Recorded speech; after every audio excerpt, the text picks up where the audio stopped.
Saudara anggota TNI berinisial Prada HMN diduga tewas dianiaya senior di Barakion Arhanud 4 AAY di Kabupaten Goa, Sulawesi Selatan. 3 prajurit diperiksa Pomdam 14 Hasanuddin. Dugaan penyiksaan terhadap Prada HMN membuat Pomdam 14 Hasanuddin memeriksa 3 orang anggota TNI. Hal ini diungkap oleh Kapendam 14 Hasanuddin, Kolonel Kavaleri Budi Wirman. Ia bilang terkait kasus itu, Pomdam terus melakukan pengembangan penyidikan apakah ada unsur pidana dari perbuatan ketiga pelaku. Jadi tentang kasus Prada HMN ini sekarang masih terus dikembangkan proses penyidikannya oleh Pomdam. Sampai sekarang masih diperiksa secara mendalam 3 orang. Ya, 3 orang ini diduga melakukan perbuatan yang ada unsur pidananya. Namun kita masih menunggu bagaimana hasil akhir dari Pomdam. Sementara baru 3 orang sudah diperiksa secara mendalam. Keluarga prajurit TNI Prada Hairul Muhammad Nail minta polisi militer terbuka terhadap hasil otopsi korban. Prada Hairul diduga tewas akibat dianiaya seniornya di Barak Batalion. Otopsi jenazah Prada Hairul dilakukan di Rumah Sakit Bayangkara Polda Sulawesi Selatan. Korban sebelumnya sempat dibawa ke Rumah Sakit Syekh Yusuf Goa, namun keluarga menemukan kejanggalan atas kematian korban dan meminta otopsi di Rumah Sakit Bayangkara. Keluarga meminta keterbukaan dari TNI Angkatan Darat soal penyebab pasti kematian korban karena korban tewas diduga dianiaya seniornya. Sangat berharap sekali agar kiranya pihak polisi militer, penyidik khususnya yang menangani kasus ini agar bisa memberikan secara komprehensif tentang atau terhadap hasil otopsi adik kami. Kami belum mendapatkan kejelasan Pak karena kami tadi sempat menanyakan tapi belum sempat bisa dipaparkan Pak. Dan kami sangat berharap keras lagi, sekali lagi saya bilang agar kiranya bisa dikomprehensifkan hasil otopsi adik kami. Lalu bagaimana hasil penyelidikan Pomdam terkait dugaan penganiayaan yang membuat 1 prajurit tewas? Kita akan tanyakan pada jurnalis Kompas TV Gufran Lamata dan juru kamera Rama Pratama di Kodam 14 Hasanuddin. Selamat siang Gufran, 3 orang diperiksa untuk menyelidiki kematian korban. Lalu apa hasil sementara dari penyelidikan ini dan siapa saja ketiga orang tersebut?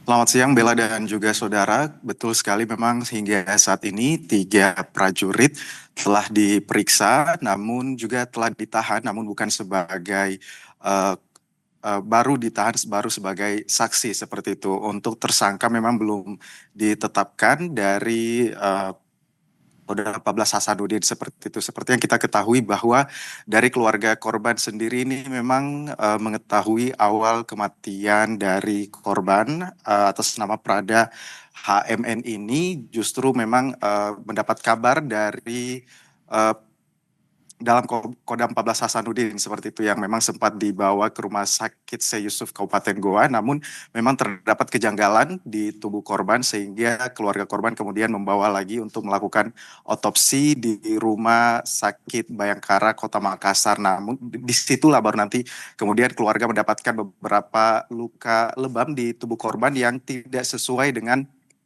pernyataan bahwa korban meninggal akibat jatuh di kamar mandi. Seperti yang kita ketahui, ketiga orang yang telah diperiksa ini merupakan Prada AG, kemudian Prada WE, dan juga Prada FL. Untuk ketiga orang ini, Bella dan juga saudara, mereka masih diperiksa, tersangka belum ditetapkan, dan juga ini masih kemungkinan apakah nanti akan memeriksa saksi-saksi baru. Karena memang status ketiga orang ini masih sebagai saksi dan juga ketiga orang ini merupakan senior gitu ya di Kodam 14 Hasanuddin, senior dari korban itu sendiri.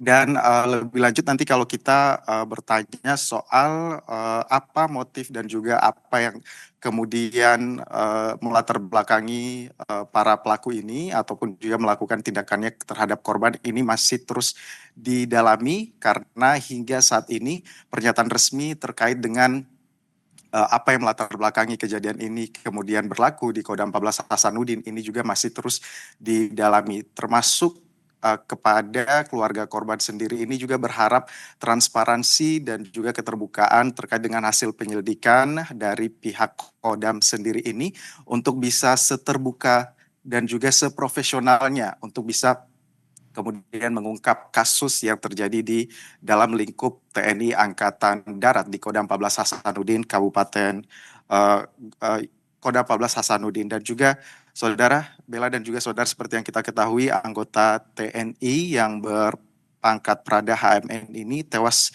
diduga dianiaya seniornya di Barakion Arhanud 4 pada 11 Oktober 2025 lalu. Terus kemudian juga hingga kabar ini menguak begitu ya di publik, keluarga terus berharap agar bisa dilakukan tindakan profesionalisme dan juga bisa dilakukan tindakan setegas-tegasnya begitu ya kepada pelaku yang nantinya jika terbukti melakukan penganiayaan terhadap korban.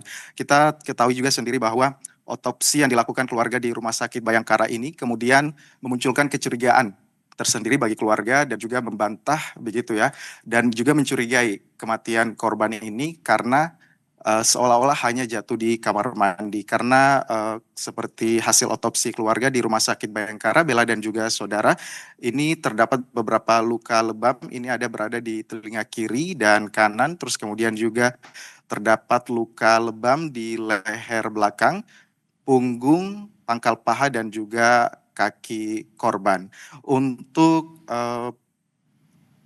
tentu saja untuk hasil dari pemeriksaan ini apakah nanti masih akan bertambah, namun untuk pemeriksaan saksi-saksi terhadap 3 yang sudah ditahan sebagai saksi ini, mereka masih melakukan penyelidikan lebih dalam begitu ya Bella, karena seperti yang kita ketahui dan juga disampaikan bahwa ketiga saksi ini bukan merupakan angkatan korban, namun bisa jadi merupakan senior dari korban. Apakah nanti masih akan bertambah ataupun juga nanti motifnya terus kemudian akan diketahui, ini masih akan dilakukan penyelidikan lebih lanjut untuk kasus ini.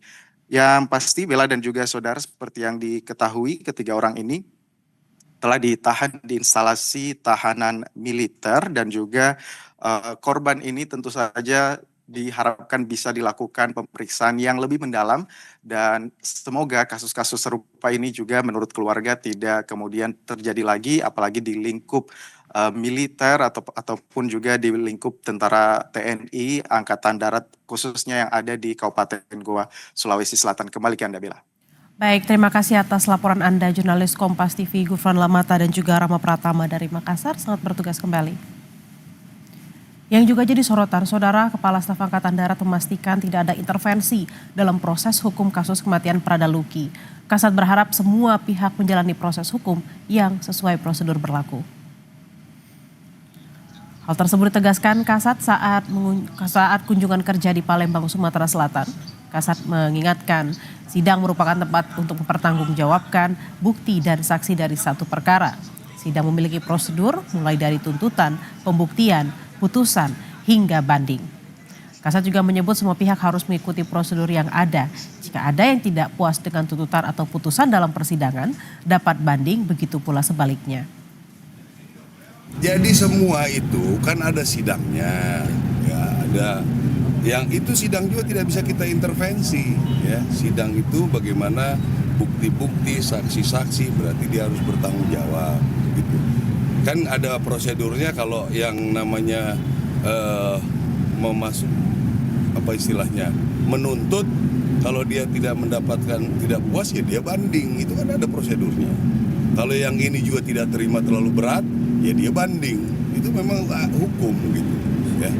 Jadi kita juga nggak mungkin bisa ini suruh intervensi itu begini segala macam, nggak bisa seperti itu.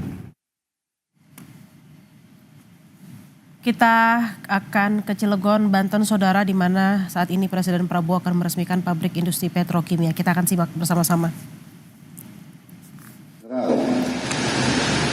Saudara Bahlil Lahadalia sebagai tuan rumah penyelenggara, Chairman of the Lotte Group, Mr. Shin Dong-bin, beserta seluruh jajaran pimpinan Lotte Group yang hadir di sini. Namo Buddhaya, salam kebajikan. Yang saya hormati Menteri Energi dan Sumber Daya Mineral, Saudara Bahlil Lahadalia sebagai tuan rumah penyelenggara, Chairman of the Lotte Group,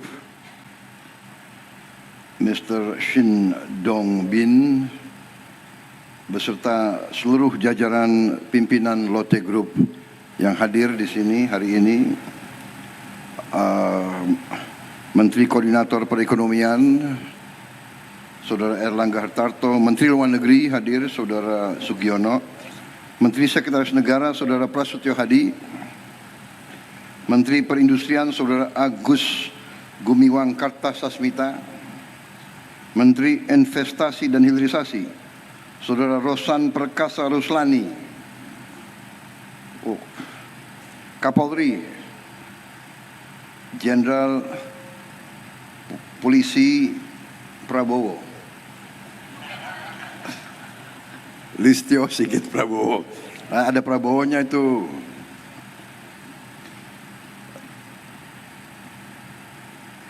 Duta Besar Korea untuk Republik Indonesia, Saudara Park Sudyok. Gubernur Banten, Saudara Andra Soni. Gagal juga kok. Bisa juga jadi gubernur. Yang benar ya, jadi gubernur apa tuh? Wali Kota Cilegon, Saudara Robin Sar. Yang saya hormati para tokoh agama, tokoh masyarakat Banten, Cilegon, para pegawai PT Lotte Chemical Indonesia, seluruh hadirin dan rekan-rekan pers media yang hadir di peresmian Lotte Chemical Indonesia.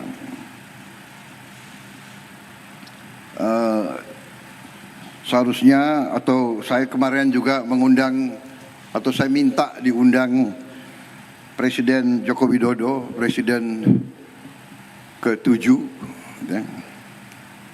Karena bagaimanapun ini salah satu prestasi beliau, ini dimulai di zaman beliau, juga hasil kesepakatan, hasil lobby beliau dengan pimpinan Korea. Jadi sepantasnya beliau ke sini, ya. Hanya beliau minta maaf, beliau telepon saya, beliau belum bisa hadir, dan saya juga sampaikan kita maklumi, ya. Tapi bagaimanapun saya ingatkan generasi penerus, saya ingatkan masyarakat Indonesia, marilah kita pandai-pandai menghormati jasa-jasa semua tokoh, jasa-jasa semua pemimpin. Pemimpin itu manusia. Apakah pemimpin maha paripurna? Ya tidak. Pemimpin pasti ada kekurangan, tapi pada esensinya marilah kita punya rasa keadilan di hati kita. Marilah kita menjadi manusia yang jernih. Marilah kita menghormati orang tua, menghormati semua yang berjasa. Tradisi kita, budaya kita, bangsa kita, kita punya budaya, yaitu saya kira di semua suku ada istilahnya, dalam bahasa Jawa itu mikul dhuwur mendem jero. Kepada keluarga kita, hal yang baik kita angkat setinggi-tingginya. Kalau ada kekurangan, ya kita pendam, kita perbaiki. Tapi janganlah kita teruskan budaya hujat menghujat, ejek mengejek.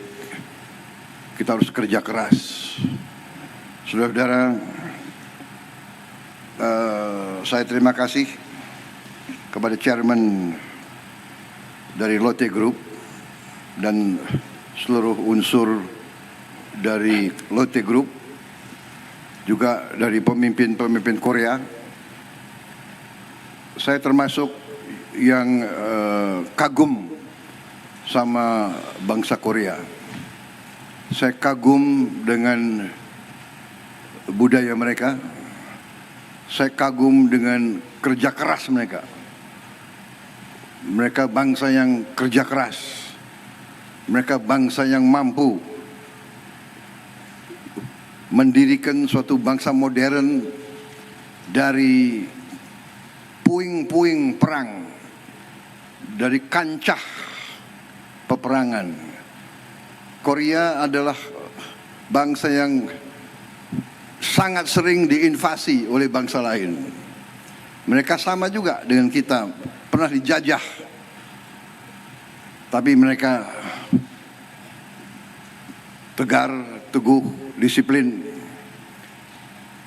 Mungkin dari sumber alam mereka tidak begitu banyak. Hanya sumber daya manusianya, pemimpin-pemimpinnya tangguh. Kenapa saya sampaikan ini? Saya pernah punya pengalaman baik, banyak pengalaman baik dengan pihak Korea. Waktu saya di tentara, saya dibantu pelatih-pelatih dari Korea. Mereka sangat keras, mereka melatih dari depan. Jadi mereka itu, saya ingat salah satu pelatih dari Korea itu, dia orang Korea, pelatih judo, melatih tim saya di Kopassus dulu. Menjelang hari Natal, saya panggil dia, saya bilang, "Profesor, ini besok adalah hari Natal. Saya minta para anggota diliburkan." Dia bilang, "Tidak bisa, Jenderal. Harus latihan. Loh, ini hari Natal. Besok hari Natal." "Tidak ada masalah, Jenderal. Saya juga orang Kristen." Jadi profesor itu orang Kristen. "Tidak ada masalah, Jenderal. Saya orang Kristen. Kita nanti ke gereja jam 10. Kita kebaktian, misa, nanti jam 1 latihan lagi, training." Saya lihat dia hebat juga orang ini. Habis itu berapa minggu kemudian Lebaran, Idul Fitri, saya panggil dia lagi, "Profesor, besok hari besar untuk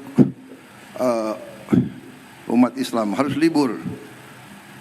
"Jenderal, saya sudah tanya kepada ahli agama, yang wajib itu Idul Fitri, sembahyang sholat berjamaah di masjid jam 7 pagi. Dia tahu itu peraturannya, jam 7. Sesudah itu training, latihan. Habis itu dia tanya, Jenderal mau tim Jenderal juara atau tidak?" "Mau. Kalau mau juara tidak ada jalan lain, harus latihan. Hanya ada satu rumus untuk menang." Saya tanya, "Apa rumusnya?" "Rumusnya 3. Nomor 1, latihan, training. Nomor 2, latihan, training. Nomor 3, latihan, training." Nah, ini pengalaman saya dengan orang-orang Korea. Jadi ini orang Korea ini bangsa yang tangguh.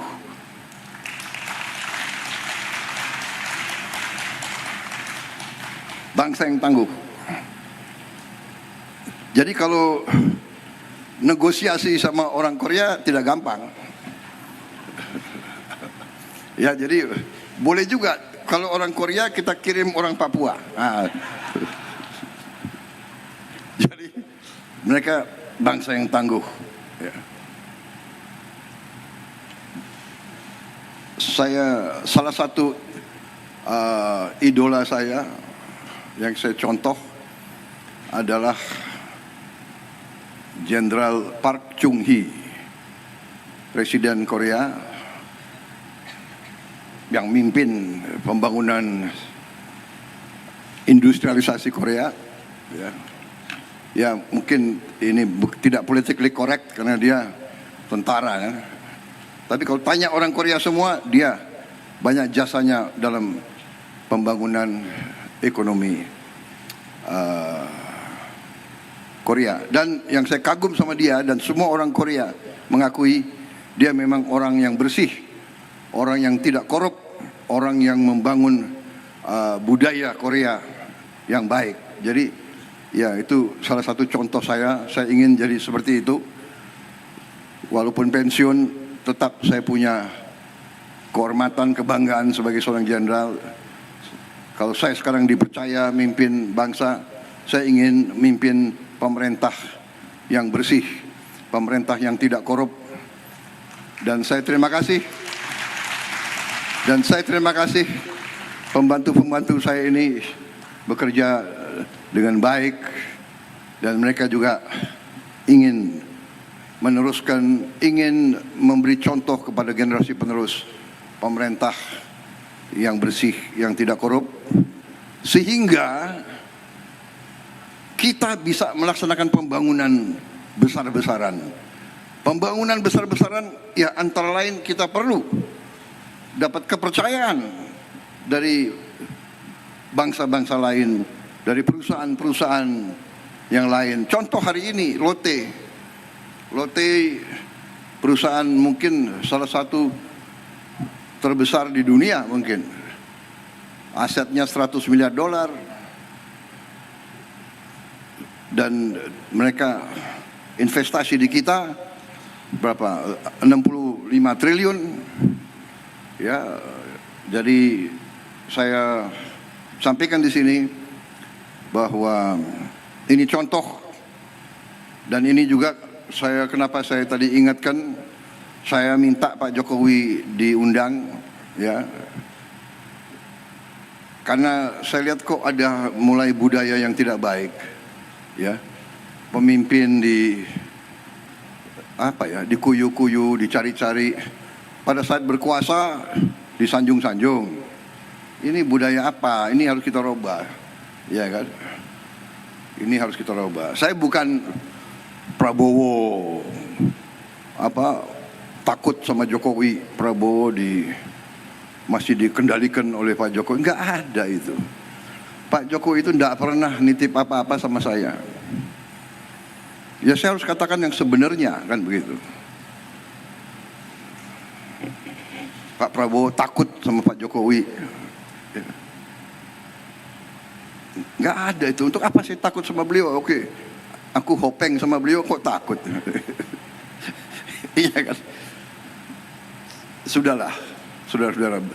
Beliau memimpin 10 tahun, diakui dunia bagaimanapun. Inflasi di bawah beliau cukup bagus. Pertumbuhan bagus. Iya kan? Come on. Harus kita yang benar lah, yang jujur lah, ya kan? Ngono yang ngono gitu, ya kan? Ya. Pak Androsoni, benar nggak? Gimana itu bahasa Banten? Ngono yang ngono gitu. Ya nojo ngono kan gitu. Banten ada bahasa sama ya, Banten sama Banyumas ada persamaan. Hah? Ya, jadi saudara-saudara, ini prestasi hari ini. Terima kasih. Saya bangga. Intinya itu yang ingin saya sampaikan. Kita harus dukung investasi asing. Mari kita memberi manfaat bersama. Ya. Kehormatan kita adalah mitra siapapun, apalagi mitra dari luar, datang ke kita, investasi uang mereka yang mereka cari dengan susah payah puluhan tahun, mereka percaya sama kita. Di sini mereka beri manfaat kepada kita. Kita harus amankan, kita harus jaga mereka supaya mereka di sini nyaman, mereka di sini kita terima dengan hati dan tangan terbuka, dan tidak boleh ada unsur-unsur yang mengganggu. Kita saling menghormati, saling memberi kebaikan. Dengan demikian kita akan cepat lompat tingkat yang lebih baik. Semua didasarkan atas kepercayaan, atas trust, kepercayaan. Kalau kita konsisten dengan kebenaran, kebaikan, ketertiban, dengan keadilan fair, tegakkan hukum, harus ada the rule of law, kepastian hukum. Ini menimbulkan kepercayaan, ini menimbulkan trust dari mana saja. Dengan trust, bangsa seperti kita, bangsa yang terbuka, bangsa yang perlu perdagangan, bangsa yang perlu hubungan baik dengan semua pihak, kita akan cepat menuju kemakmuran. Kita contoh apa yang mereka lakukan, ya. Nggak usah malu-malu. Orang berbuat yang baik, ya kita contoh yang baik, ya kan?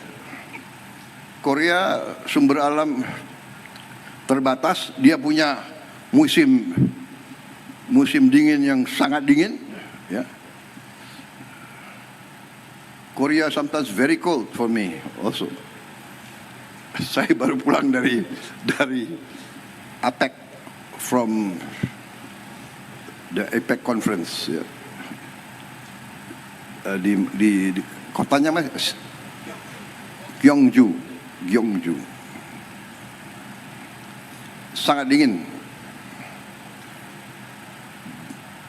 Jadi nggak bisa di situ santai-santai, itu nggak bisa, ya.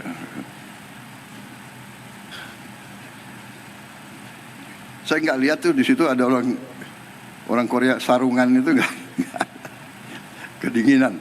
Ya, saudara-saudara, terima kasih. Ini baik sekali, ini saya punya Seskap selalu menyiapkan pidato yang bagus-bagus. 17 paragraf.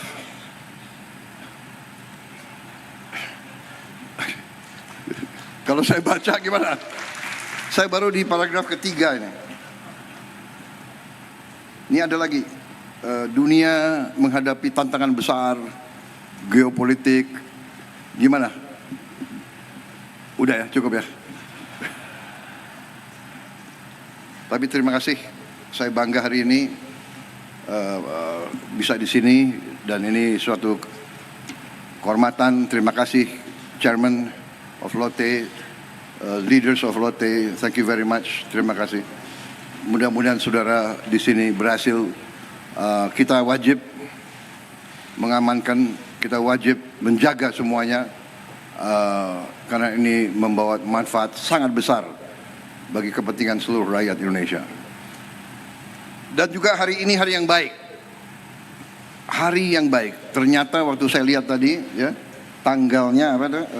6 November, ya. 6 November tahun 2025. 6, kalau November kan bulan 11. 6 tambah 11, 1 kan 2. 6 tambah 2 berapa? 8. 2025 berapa? 9, ya kan? 2, 5, 9. 8 sama 9, 17. 1 sama 7, 8. Jadi ini hari baik. Karena angka 8 itu angka keberuntungan bagi saya. So I thank you very much undang saya tanggal ini, hari ini. Jadi pas sekali, berarti saya yang beruntung. Pak Jokowi yang capek-capek merintis, aku yang meresmikan. Itu namanya takdir. Tapi karena saya takut kualat, aku undang beliau. Ya, dan saya hormati beliau. Jadi saya nggak ada masalah, saya hormati semua pemimpin yang baik. Saya hormati semua pendahulu saya. Terima kasih. Wassalamualaikum warahmatullahi wabarakatuh. Shalom salve om santi santi om. Namo Buddhaya. Salam kebajikan. Kamsa hamidah. Saudara.